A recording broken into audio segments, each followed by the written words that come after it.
नमस्कार, बहुजन संवाद में आपका स्वागत है, अभिनंदन है। देश में चुनाव चल रहा है, चुनावी माहौल है। 3 प्रांतों का चुनाव खत्म हो चुका है, 2 प्रांतों में चुनाव होने वाले हैं। लेकिन मौजूदा सत्ता के पास कोई मुद्दा तो है नहीं, जनता के सामने आने की उनकी हिम्मत नहीं पड़ रही है। तो अब वो क्या कर रहे हैं, वो सांप्रदायिकता के ध्रुवीकरण का जो पराकाष्ठा हो सकता है उस पर हुए हैं, और वो शुरुआत किया है हमारे उत्तर प्रदेश के योगी जी ने। योगी जी ने हलाला उत्पादों पर प्रतिबंध लगा दिया है, और वो प्रतिबंध कैसा है कि साहब हलाला उत्पाद लिखा उत्तर प्रदेश में नहीं बिकेगा, लेकिन निर्यात होगा, देशों में जा सकता है, विदेशों में जा सकता है। तो इस तरीके से उन्होंने एक समुदाय विशेष के पूरे व्यवसाय को टारगेट करने की कोशिश की है। हलाला क्या है, हराम क्या होता है, झटका क्या होता है, इससे अधिकांश लोग हो सकता है परिचित न हो, लेकिन ये है हलाल एक समुदाय विशेष के लोग हलाल का ही उत्पाद खाना पसंद करते हैं, और उसमें बहुत सारी बातें हैं। हमारे साथ हमारे वरिष्ठ इतिहासविद प्रोफेसर राम पुनियानी जी हैं, इस पर विस्तार से प्रकाश डालेंगे। हमारे साथ भी जुड़ चुके हैं बनारस से भैरव कुमार त्रिपाठी जी, आपका भी स्वागत है, अभिनंदन है। तो इस पूरी प्रक्रिया को ये जो है हलाला उत्पाद पर जो प्रतिबंध लगा है, हलाला क्या है, हराम क्या है, झटका क्या है, हम चाहेंगे प्रोफेसर राम पुनियानी जी से ही इसे विस्तार से समझाते हुए अपनी टिप्पणी दें। प्रोफेसर राम पुनियानी, आप म्यूट है।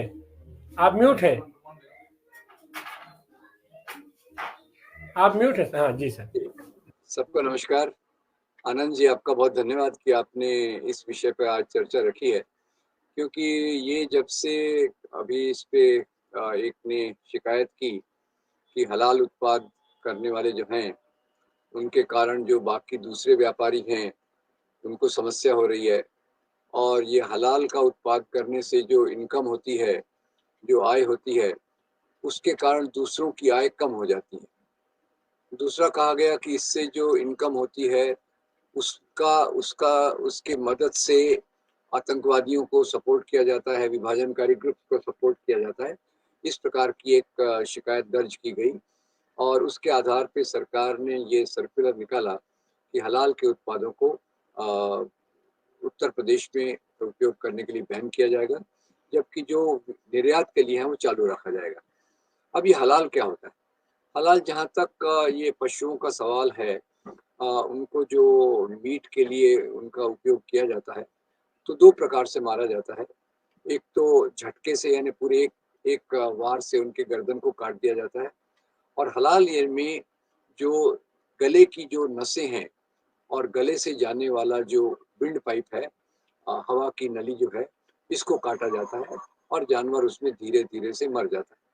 तो ये खास तौर से मुसलमानों की मान्यता है कि जो मीट है, मांस है, वो हलाल का ही होना चाहिए। इसके आधार पे उन्होंने मुख्य रूप से बात मीट पे लागू होती है, बाकी चीज़ों पे भी लागू होती है। यानी जो अपनी मेहनत से कमाया जाए उसको भी हलाल कहते हैं, और ये चीज़ें कई वेजिटेरियन उत्पादों पर भी ये बात लागू होती है। और इसमें ये बताने की कोशिश की गई है कि जैसे ये केवल मुसलमान व्यापारी इससे फ़ायदा उठाते हैं, और इसलिए जो बाकी मीट के उत्पादक हैं उनको एक प्रकार से स्पर्धा में वो पीछे छूट जाते हैं। और दूसरी बात ये जो बहुत खतरनाक कही गई कि इस व्यापार में जो जुड़े हुए लोग हैं उनका संबंध राष्ट्र विरोधी गतिविधियों से है, उनका संबंध कुछ आतंकवादियों को सपोर्ट करने के लिए। तो इस प्रकार की वाहियात बातें, बिल्कुल गलत बातों को इसके आधार पे रखा गया है। अब वैसे देखा जाए तो आपने शुरुआत में जो टिप्पणी की कि चुनाव आ रहे हैं और ध्रुवीकरण की बात करने के लिए इस चीज़ को सामने लाया जा रहा है, मैं आपसे पूरा सहमत हूँ। वैसे उत्तर प्रदेश की राजनीति को देखा जाए तो उत्तर प्रदेश में जब से योगी जी आए हैं उन्होंने ऐसी बहुत सारी चीज़ें की हैं जिससे खास तौर से अल्पसंख्यक समुदाय को नुकसान हो। आपको याद होगा 7 साल पहले उन्होंने जो भी मीट विक्रेता थे उनके जिनका लाइसेंस रिन्यू नहीं हुआ था, या लाइसेंस रिन्यू होने की प्रक्रिया में था, उन सब पे एक प्रकार से बंदी लगा दी थी। और वो बंदी से बहुत सारे बड़ी कम्युनिटी के बहुत सारे व्यापारियों को नुकसान हुआ, लंबे देर तक नुकसान हुआ। तो ये उनका एक पहला कार्यक्रम था, जिसमें अल्पसंख्यक समुदाय के लोगों को बहुत नुकसान झेलना पड़ा। दूसरा फिर अगर देखे जाए तो वहाँ की राजनीति में एक तो आपका, मैं इसको जोड़ रहा हूँ क्योंकि पूरी जो सांप्रदायिक राजनीति है उसका एक अपना लॉजिक है, और वो लॉजिक है, वो तर्क है एक प्रकार से अल्पसंख्यकों को मार्जिनलाइज करना, उनको हाशिए पे धकेलना। और इसी के लिए आपने देखा होगा कि एक तरफ जब गौ हमारी माता है के नाम पर बहुत सारे वो लिंचिंग का कार्यक्रम हुआ, और वो लिंचिंग के चलते भी जो ज्यादा लोग मारे गए वो मुस्लिम कम्युनिटी से ही थे। तो लिंचिंग की दूसरी बात हुई। तीसरा आपने देखा योगी जी ने एक नई परंपरा शुरू की, और वो थी बुलडोजर न्याय। बुलडोजर न्याय। अब इसमें एक शॉर्ट नोटिस पे आप नोटिस दे देते हैं और जाके पूरे घर का जो इतनी बड़ी बिल्डिंग है उसको इलीगल, ऐसी तो बहुत सारी बिल्डिंग्स इलीगल हैं, पर सभी इलीगल बिल्डिंग्स को गिराया नहीं जाता, गैर कानूनी स्ट्रक्चर्स को गैर कानूनी मकानों को गिराया नहीं जाता। एक खास कम्युनिटी के लोगों को, खास संप्रदाय के लोगों को, मुसलमानों को उसमें टारगेट किया जाता है। तो ये एक नया शब्द आ गया, बुलडोजर न्याय, यानी कानून को पूरी तौर से ताक पे रख देना और इस प्रकार के कदम लेना जिससे एक तो समाज की संपत्ति का नुकसान हो और एक समुदाय को पीछे ढकेलने की प्रक्रिया। तीसरा देखा जाए तो इसी राज्य में ये बातें बहुत आई जिससे नफरत फैलने की बातें थी। वो 80 बनाम 20 का एक राजनीति सामने रखा गया था, और कौन सी कितनी कितनी नफरत की बातें फैलाई गई, और अल्पसंख्यक समुदाय को जो हाशिए पे धकेलने की प्रक्रिया है। तो शुरू में मीट की दुकानों को बंद करवाना, फिर लिंचिंग की प्रक्रिया में बहुत सारे अल्पसंख्यकों का मारा जाना, और तीसरा फिर इस प्रकार की हेट स्पीच, नफरत की भाषा, जिसके चलते बहुत सारे एक प्रकार की विभाजनकारी राजनीति मजबूत होती है। क्योंकि विभाजनकारी राजनीति का जो मुख्य आधार होता है वो ये होता है एक प्रकार से नफरत को पैदा करना। नफरत पैदा करने के लिए हेट स्पीच है, बुलडोजर न्याय है। बुलडोजर न्याय क्या, बुलडोजर अन्याय है।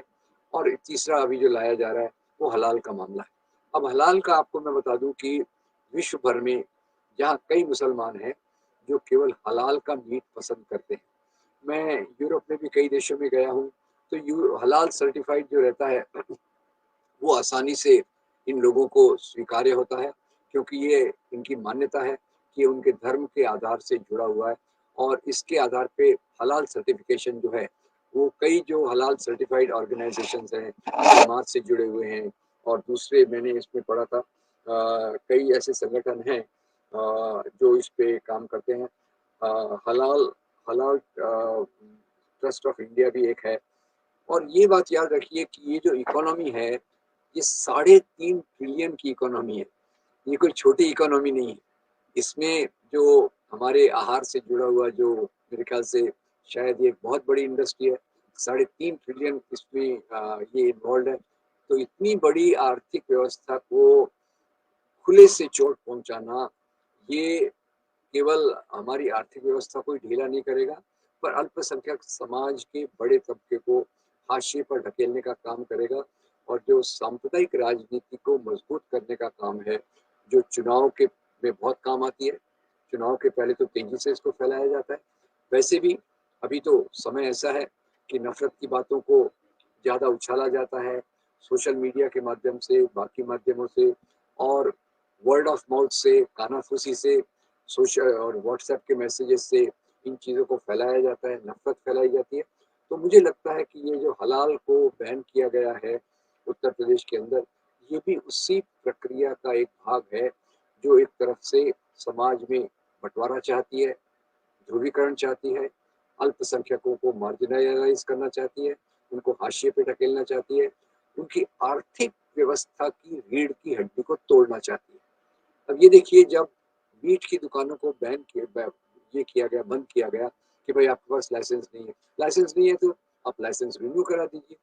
हलाल के बारे में इतने सालों से ये परंपरा चल रही है, इतने सालों से ये चीज हो रही है, उसको आतंकवाद से जोड़ना, एंटी नेशनल उसको करार देना, ये मेरे ख्याल से पूरी एक तौर से सांप्रदायिक राजनीति का एक बहुत घिनौना पक्ष है जो हमें उत्तर प्रदेश में देखने को मिल रहा है।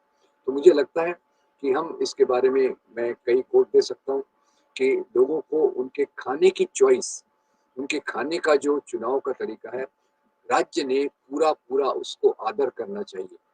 महात्मा गांधी से लेकर तो स्वामी विवेकानंद जी के आपको पूरे उदाहरण मिल जाएंगे जहां वो लोगों के खाने पीने के तरीके को मान्य करते हैं, उसको स्वीकार्य करते हैं और उसको पूरे आदर के साथ समाज में चलना चाहिए।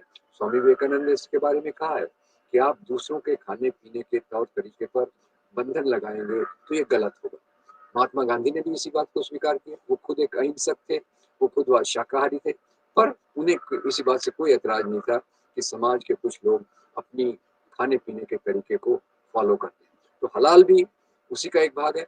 कई लोग इसको मानते हैं, तो उनका पूरा आदर होना चाहिए और इस पर बैन लगाना ये उनके मेरे ख्याल से बेसिक राइट्स पर भी एक प्रकार का हमला है। और इसको उम्मीद करते हैं कि इन कार्यक्रमों के माध्यम से हम जागरूकता पैदा करें। इससे समाज के किसी तबके को नुकसान नहीं है और जो उन पे आरोप लगाए जाते हैं कि भाई ये टेररिज्म की फंडिंग के लिए है, एंटी नेशनल कामों के फंडिंग के लिए है, वो पूरी तौर से गलत है। तो एक सही तरीके से इसको वापस रिस्टोर किया जाना चाहिए और लोगों के खाने पीने के तरीके का पूरा आदर करना चाहिए, जो सांप्रदायिक राजनीति नहीं करती। इसके सांप्रदायिक राजनीति का विरोध और लोगों के खाने पीने के तरीके का आदर, इसको लेकर हमें आगे चलना